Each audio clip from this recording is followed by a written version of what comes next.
Yo solo te ofrezco la verdad. Que eres un esclavo. Naciste en una prisión que no puedes probar, tocar ni oler. Generalmente, asociamos las sociedades democráticas como una que eleva la bandera de la individualidad. Junto a estas, figuran personas que aseguran poseer el conocimiento de la fórmula ganadora sobre la búsqueda de la individualidad.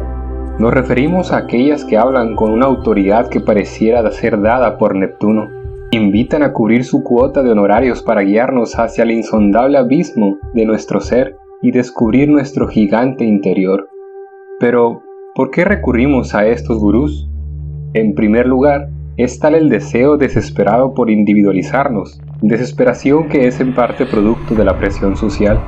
Aunado a esto, la torpeza y falta de capacidad que consideramos tener en el tema.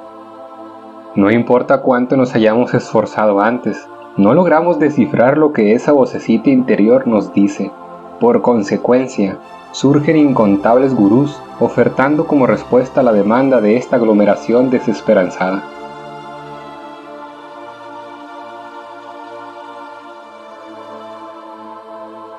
Según Zygmunt Bauman, ser un individuo debe concebirse como una responsabilidad propia por la dirección y los resultados obtenidos. Tal responsabilidad conlleva creer que el personaje en cuestión cuenta con total libertad de elección, al menos en el papel, ya que al correr la teoría sobre la práctica, se observa que no todos gozan de una libertad de elección consecuencia por múltiples factores, y es que hay quienes se ven orillados a abandonar sus sueños y esperanzas, o peor, su hogar, por lo que abordar a estas personas con el objeto de preguntar cómo les va con su individualidad es completamente absurdo. La lucha por la singularidad se ha convertido en el principal motor tanto en la producción en serie como en el consumo de las masas. Ellos dicen, sé tú mismo, en medio de la publicidad de una Coca-Cola o sobre unas zapatillas que intentan hacer que compres. Desde temprana edad, nuestra cultura estimula el deseo de conformidad al grupo, por medio de la represión de los sentimientos espontáneos, impidiendo el desarrollo de la personalidad y por tanto, censurando a aquellos originales y valientes pensadores. Esta declaración no debe ser pretexto para confundirse y concebir a la educación como un objeto de represión total, de ninguna manera. Es importante definir que por originalidad nos estamos refiriendo a una idea que naturalmente es concebida por una persona y no que sea impuesta por agentes externos a esta. Es posible que un individuo concluya lo que muchos otros, pero a partir de un proceso cognitivo completamente suyo, y no como en el caso de las masas, que adoptan conclusiones, pero no como resultado de su libre pensamiento, sino por una imposición. Veamos el caso de un niño en el aula de clases y la funcionalidad de la figura de autoridad, que ante la manifestación hostil a un compañero, lo habitual es que se le sermonee indiscriminadamente por reaccionar de tal forma, de manera que, acompañado de una dosis de amenazas, le persuada a suprimir su hostilidad. O también es el caso donde se le soborna con obsequios para abandonar su hostilidad, aún sin conocer con precisión la naturaleza del problema y sin abordar adecuadamente la situación. El infante, por su parte, aprende a pasar por alto una emoción genuina, aprende a suprimir y evadir en lugar de afrontarlo. Con el tiempo, comprenderá que a veces es mejor enterrar la naturalidad de sus emociones, porque socialmente existe mayor aceptación a una sonrisa cargada de entusiasmo, sin importar que éste sea un acto fingido, mientras que un acto poco amigable, pero sincero, no cuenta con el mismo grado de aceptación social. Este proceso se repetirá infinidad de veces hasta que se vuelva una función inconscientemente automática. Su actuación será tan hábil que prontamente se engañará a sí mismo al crear amplios lotes de pseudosentimientos, listos y preparados para entregarlos en el momento justo y de la manera apropiada. Al llegar a su vida adulta, estará equipado con las aptitudes necesarias para comportarse como la sociedad espera, falsificando emociones que le permitan alcanzar el estándar social satisfactoriamente y así lograr la conformidad al grupo. Dar una sonrisa, una palmada o un gesto adulador, reemplazando lo que verdaderamente cree o piensa. Será amable y alegre donde se espera lo sea, activará estas emociones similar al mecanismo de encender y apagar la bombilla de una habitación. De la misma manera que la luz que irradia la bombilla es artificial, resulta igualmente artificial las emociones que esparce nuestro sujeto en cuestión.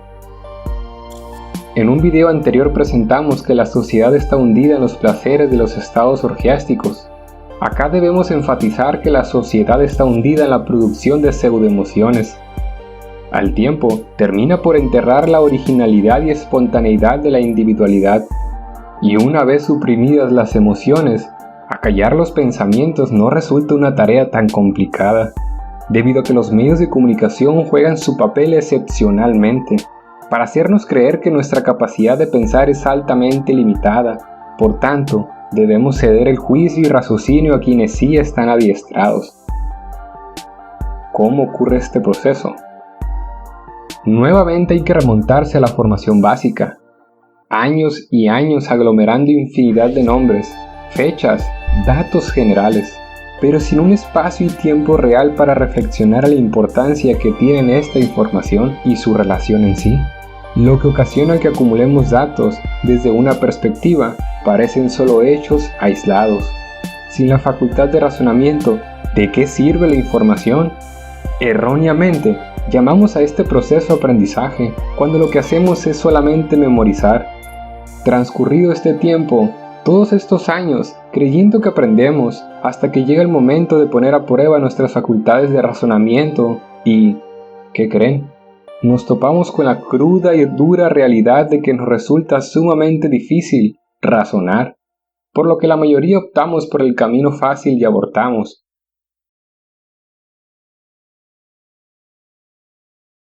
Pensar es algo difícil. Sé pensar, pero bueno, esos temas son muy complicados, porque mira, si yo tengo un título y si yo no lo entiendo, tú menos, porque no tienes mi misma preparación académica. Mejor que alguien más lo haga por mí y de una vez me diga qué es lo que debo hacer. Acudimos a nuestras mal llamadas casi infalibles fuentes de información con la esperanza de que relaten lo que está ocurriendo, lo que debo saber y, más importante aún, si debiera preocuparme o no al respecto.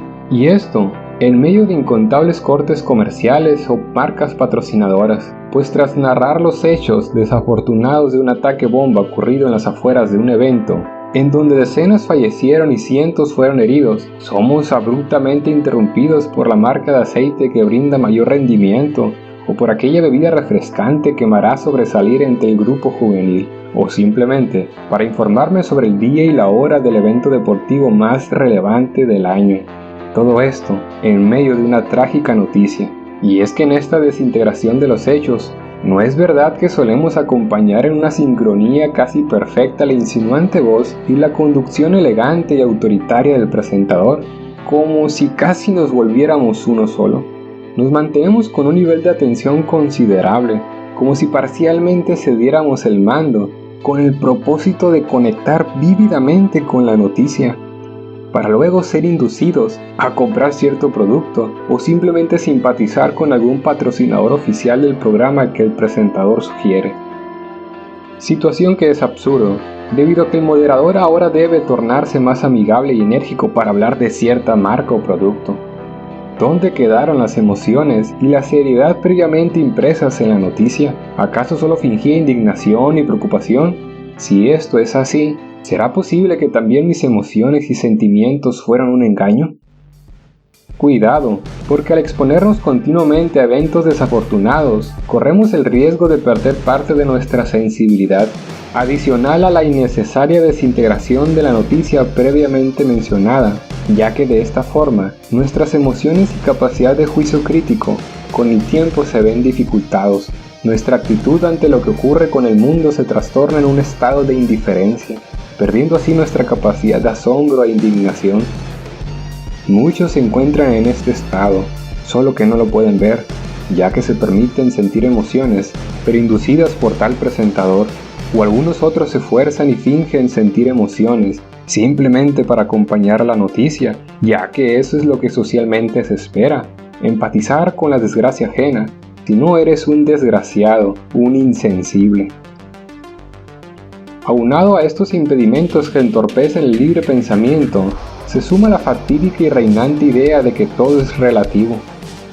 Hoy día la verdad dejó de ser pública para convertirse de carácter privado. Eso es lo que postula un grupo de personas. No importa lo que el exterior diga, si en mi interior digo cuál es la verdad, esa es. Es más, tampoco importa si tu verdad y mi verdad son contradictorias. Ambas son ciertas y por lo tanto pueden coexistir. ¿De verdad? Es como afirmar que A es B y al mismo tiempo A no es B. Es y no es. Siendo más prácticos, es como decir que López Obrador es el presidente de México y al mismo tiempo no lo es. Pero ambas son ciertas, ¿verdad? ¿O no? La verdad ha sido reducida a un plano subjetivo, donde habita en tierra de gustos y preferencias. Aseguran que no existe la verdad absoluta, cuando la esencia de dicha expresión es un absoluto.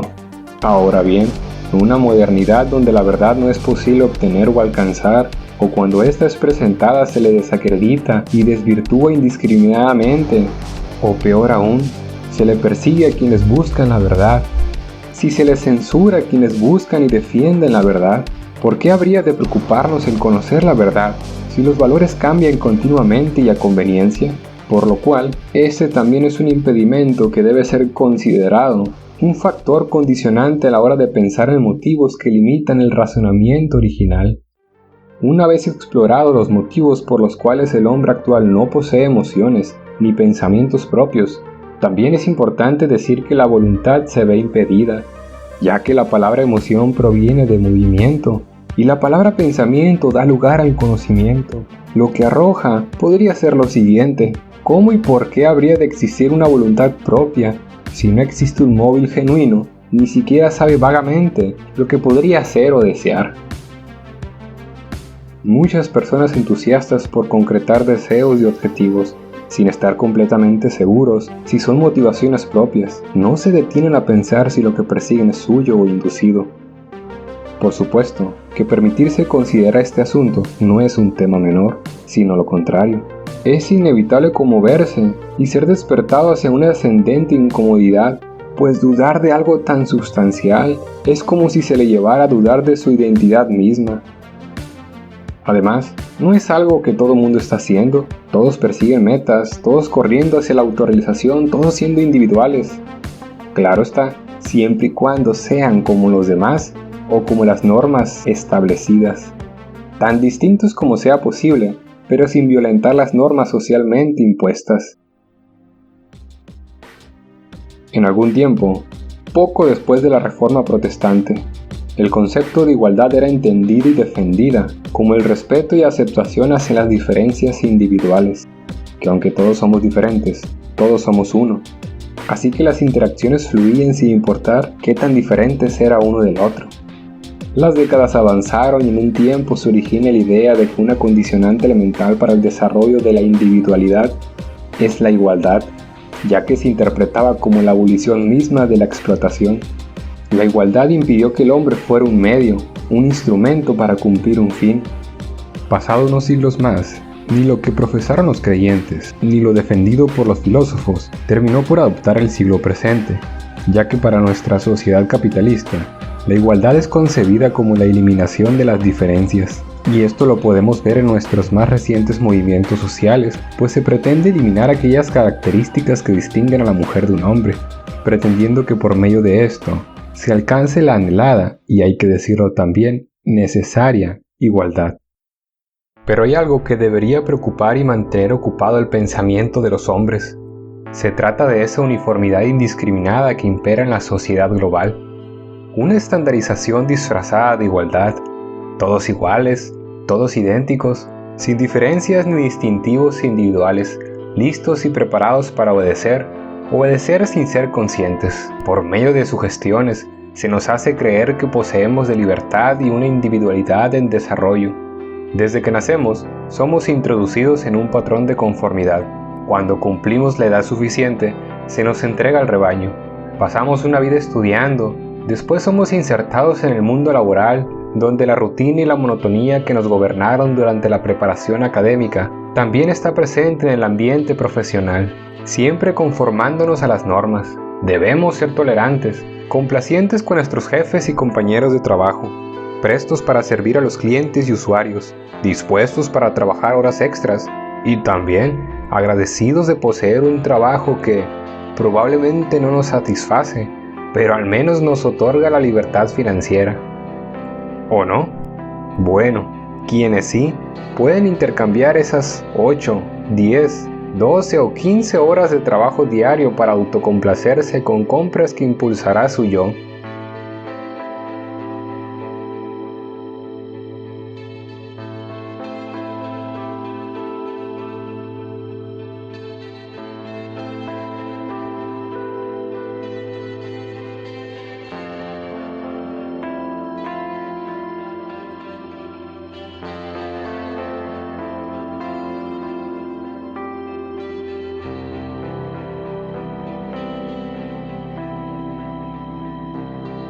Por supuesto, como en la mayoría de los casos, expresar un yo que ha sido sugerido y potencialmente configurado por otros.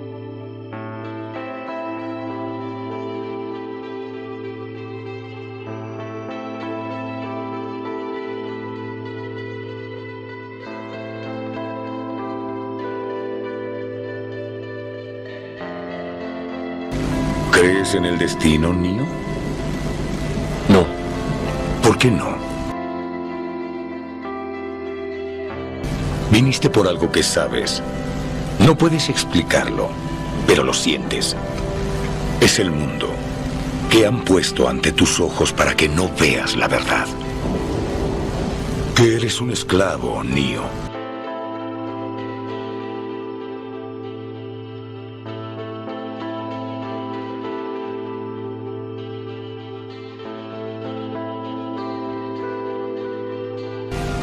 Si tomas la píldora azul, termina la historia.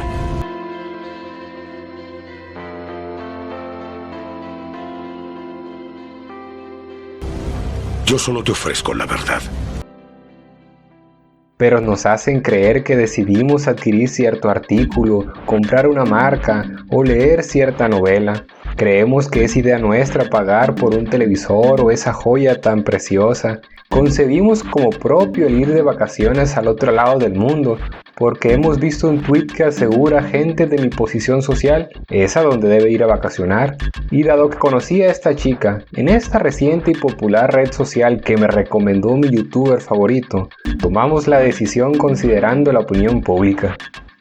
A esto de la opinión pública se le conoce como la autoridad anónima, que se refiere al creciente sentido de conformidad que prevalece en nuestra cultura. Estimada persona que has llegado hasta aquí, bienvenido a la era de los autómatas.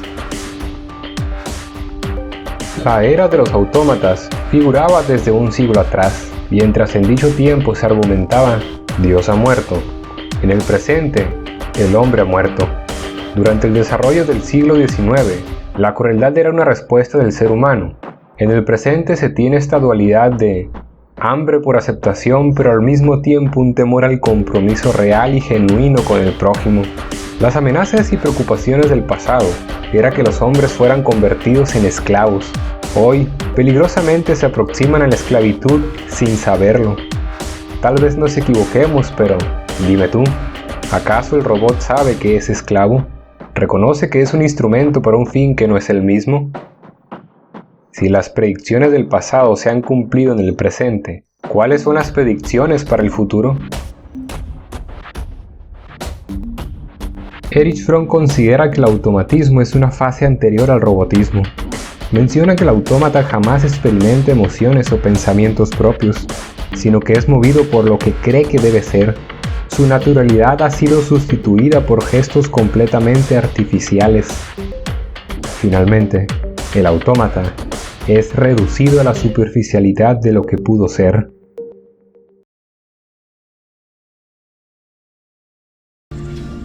Que eres un esclavo. Naciste en una prisión que no puedes probar, tocar ni oler. Que eres un esclavo. Naciste en una prisión que no puedes probar, tocar ni oler. Yo solo te ofrezco la verdad.